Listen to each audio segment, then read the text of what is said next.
আসসালামু আলাইকুম ওয়া রাহমাতুল্লাহি ওয়া বারাকাতুহু। আমরা এখানে কি কারণে উপস্থিত হয়েছি ইতিমধ্যে আমরা জানতে পেরেছি যে আমাদের মুসলমানদের মহাপুরুষ মহানেতা যার জন্য সাহাবায়ে কেরাম জীবন দিয়েছেন, তার ধারাবাহিকতায় মুহাম্মদুর রাসূলুল্লাহ সাল্লাল্লাহু আলাইহি সাল্লামকে কটূক্তি করবে।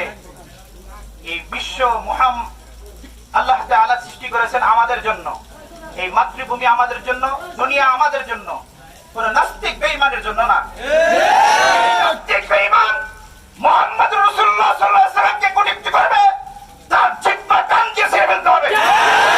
এই জমিনের মধ্যে তার থাকার কোনো অধিকার নেই। সেই ইন্ডিয়ান হোক, সারা বিশ্বের যে কোনো প্রান্তে হোক, তার কল্লা জমিনের মধ্যে ফেলে দিতে হবে। মুহাম্মদের মতো, আবু জাহেল, উতবা সাহেবের মতো যাদেরকে জমিনের মধ্যে ফেলে দিয়ে মুহাম্মদের মতো আমরা বাস পাখির মতো উড়ে যায়, তাদের কল্লা টান দিয়ে ছিঁড়ে ফেলবো। কে মেরেছে? বলছে আবু বকর মেরেছে। আল্লাহ রাসূল সাল্লাল্লাহু আলাইহি ওয়াসাল্লাম বিশ্বাস করেন নাই যে আবু বকরই মেরেছেন? হ্যাঁ, আবু বকর মেরেছে। কে মেরেছে? আবু বকর মেরেছে। ৩-৪ বার জিজ্ঞেস করার পরে বলছে ঠিক আছে তাহলে চলো। আবু বকর রাদিয়াল্লাহু আনহু উপস্থিত হলেন, তাকে জিজ্ঞেস করলেন আপনি কেন মেরেছেন? আপনি কি মেরেছেন? বিশ্বাস হচ্ছে না। আপনি কি মেরেছেন? হ্যাঁ মেরেছি। কি কারণে মেরেছেন? সে আমার আল্লাহ আমার নবীর শানে গুস্তাখি করেছে, বেয়াদবি করেছে, যার কারণে আমি সহ্য করতে পারি নাই। আমার মার উপর আঘাত করবে, আমি সহ্য করব। আমার জিন্দেগীর সবকিছুর সঙ্গে আঘাত করবো, আমি সহ্য করব। তো আমার নবী আমার আল্লাহর শানে করে বেয়াদবি করবো, আমি কোনো বেঈমানকে প্রশ্রয় দেব না। যে কোনো জায়গায় রাসূলের শানে, কোরআনের শানে, আল্লাহর শানে গুস্তাখি করবে, তার জিহ্বা টান দিয়ে ছিঁড়ে ফেলতে হবে।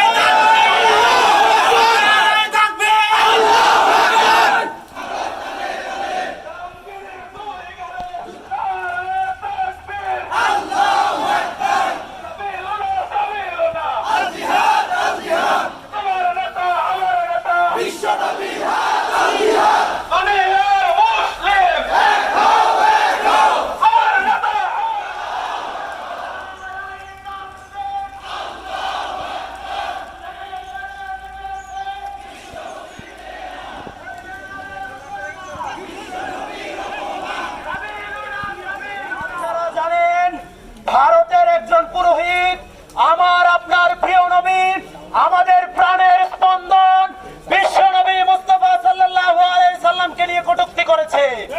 এছাড়া আমাদের ইসলাম ধর্মকে নিয়ে কটূক্তি করেছে। আমরা মুসলমানেরা আমাদের শরীরে এক বিন্দু পরিমাণ রক্ত থাকা পর্যন্ত আমার নবী, প্রাণের নবী, আমাদের বিশ্ব নবী মুস্তাফা সাল্লাল্লাহু আলাইহি সাল্লামকে নিয়ে যদি কেউ কটূক্তি করে, আমরা আমাদের এক বিন্দু পরিমাণ রক্ত থাকা পর্যন্ত এর প্রতিবাদ জানিয়ে যাবো ইনশাআল্লাহ।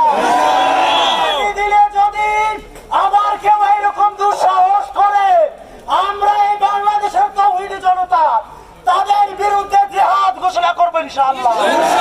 আমাদের দালালদেরকে জানিয়ে দিতে চাই, তারা যদি মনে করে থাকে ইসলামের বিরুদ্ধে কথা বলে, বিশ্ব নবীর বিরুদ্ধে কথা বলে তার পেয়ে যাবে, তাহলে তাদের সে ধারণা ভুল। আমাদের শরীরে এক বিন্দু পরিমাণ রক্ত থাকা অবধি আমরা আমাদের ধর্ম, আমাদের শান্তির ধর্ম ইসলাম ধর্মকে বিজয়ী করে ছাড়বো ইনশাআল্লাহ। একটা হাদিসের মাধ্যমে আমি আমার বক্তব্য শুরু করতে চাই। আল্লাহ রাসূল সাল্লাল্লাহু আলাইহি সাল্লাম বলেছেন, ওই ব্যক্তি ততক্ষণ পর্যন্ত পরিপূর্ণ মুমিন হতে পারবে না যতক্ষণ পর্যন্ত সে তার বাবা মা আত্মীয় স্বজন সমস্ত কিছু থেকে আমাকে বেশি না মহব্বত করবে, ততক্ষণ পর্যন্ত ভাই মুমিন হতে পারবে না। তো ভাই, আমাদের প্রিয় নবী হযরত মুহাম্মদ সাল্লাল্লাহু আলাইহি সাল্লামের উপর কেউ কটূক্তি করবে, আমরা এটার প্রতিবাদ করব না, এটা আমাদের ঈমানের দাবি। আমাদের প্রিয় নবী হযরত মুহাম্মদ সাল্লাল্লাহু আলাইহি সাল্লামের উপর যদি কেউ কটূক্তি করে, ইতিপূর্বে ভারতের দালাল, ভারতের হিন্দুত্ববাদী যারা নূপুর শর্মা এবং আরো একজন ছিল, তারা হুজুর পাক সাল্লাল্লাহু আলাইহি সাল্লামের বিরুদ্ধে কটূক্তি করেছে। তারা জানে তখন ভারতের তাদের কি অবস্থা হয়েছিল।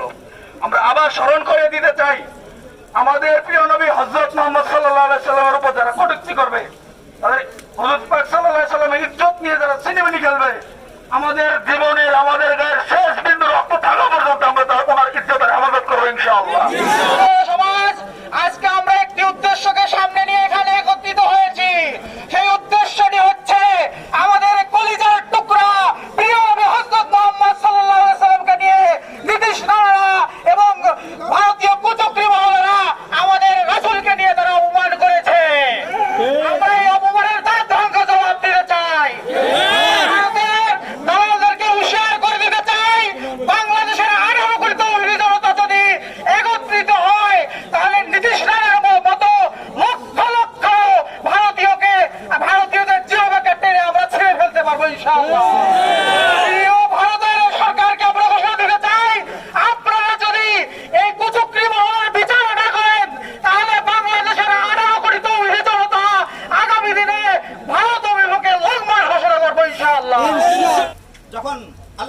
সাল্লাল্লাহু আলাইহি ওয়াসাল্লাম হিজরত করতে গেছেন, আবু বকর রাদিয়াল্লাহু আনহু সঙ্গী ছিলেন। আবু বকর রাদিয়াল্লাহু আনহু একবার ডান পাশে চলে আসে, লাফ দিয়ে আবার সামনে চলে যায়, আবার বাম পাশে আসে, আবার পিছনে চলে যায়। রাসূলুল্লাহ সাল্লাল্লাহু আলাইহি ওয়াসাল্লাম জিজ্ঞেস করে, আবু বকর তুমি এমন করতেছো কেন? একবার ডান পাশে, একবার সামনে, একবার বামে, একবার পিছনে, এরকম কেন করতেছো? আবু বকর রাদিয়াল্লাহু তাআলা ডাকতে বলে, ইয়া রাসূলুল্লাহ, ইয়া হাবিবাল্লাহ, আমার কেমন যেন দিলের মধ্যে ভয় হয়, আপনি যখন ডান পাশে চলেন কেমন যেন আমার মনে হয় সামনে থেকে শত্রু আক্রমণ করবে, এই জন্য আমি লাফ দিয়ে সামনে চলে আসি। আবার যখন আমি সামনে চলে যাই কেমন যেন আমার মনে হয় বাম পাশ দিয়ে কোনো বেঈমান আপনাকে কি করে আঘাত করবে, এই কারণে লাফ দিয়ে আমি বাম পাশে চলে যাই। আবার যখন বাম পাশে চলি তখন আবার দেখি পিছন থেকে মনে হয় যে আপনাকে আঘাত করবে, এই জন্য লাফ দিয়ে আমি এইভাবে পিছনে চলে যাই, চতুর্দিকে এইভাবে ঘুরি, যাতে এই বাংলাদেশের মধ্যে অনেক নাস্তিক বেঈমান আছে, রাসূলের সাথে গুস্তাখি করে। আপনার ঘরের পাশে দেখেন রাসূলের সাথে গুস্তাখি করতেছে, আমার চোখ কান খোলা নাই, বন্ধ আছে, যার কারণে তারা সাহস পাচ্ছে।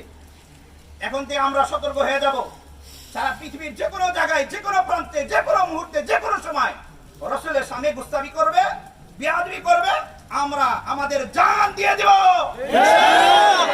আমাদের মাল দিয়ে দিব, আগে কুরবান করে দিব, আগে কুরবান করে দিব, জীবন দিয়ে দিব, রাসূলের সামনে বেয়াদবি করতে দিব না। আল্লাহ তাআলা আমাদের وترحمنا لنكونن من الخاسرين আল্লাহ আমাদের জিন্দেগীর গুনাহগুলো আপনি maaf করে দেন। আল্লাহ আমাদের সকলকে এক ও নেক হয়ে চলার তৌফিক দান করেন। আল্লাহ বিশ্বের সকল মুসলমানদেরকে আপনি হেফাজত করেন মাওলা। আল্লাহ সকলকে এক হওয়ার তৌফিক দান করেন মাওলা।